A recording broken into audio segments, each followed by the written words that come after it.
يفتتح المنتخب الوطني المغربي لكرة القدم مشاركته في نهائيات كأس العالم 2026 بمواجهة قوية أمام المنتخب البرازيلي ضمن الجولة الأولى من دور المجموعات في مباراة مرتقبة ستجرى يوم السبت 13 من يونيو الجاري على أرضية ملعب ميت لايف بمدينة نيوجيرسي الأمريكية.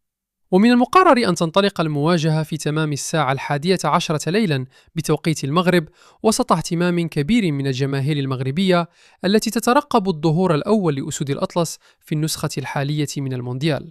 ويخوض المنتخب المغربي المباراة بطموحات كبيرة، مستندا إلى النتائج الإيجابية التي حققها خلال السنوات الأخيرة، وفي مقدمتها الإنجاز التاريخي في كأس العالم 2022، أملا في تحقيق بداية موفقة أمام أحد أبرز المرشحين للمنافسة على اللقب. في المقابل، يدخل المنتخب البرازيلي المواجهة معتمدا على ترسانة من اللاعبين الممارسين في أكبر الأندية العالمية، ما يجعل المباراة اختبارا حقيقيا لقدرات العناصر الوطنية منذ الجولة الأولى.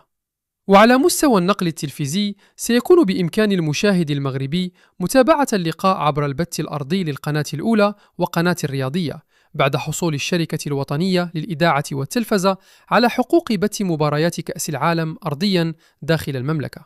كما أعلنت القناة الألمانية ZDF نقل المباراة مباشرة عبر الأقمار الاصطناعية المفتوحة، ما يتيح خيارات إضافية أمام الجماهير الراغبة في متابعة المواجهة. وتحظى المباراة باهتمام إعلامي وجماهيري واسع، بالنظر إلى قيمة المنتخبين ورهانات البداية في واحدة من أقوى مباريات الدور الأول من نهائيات كأس العالم 2026.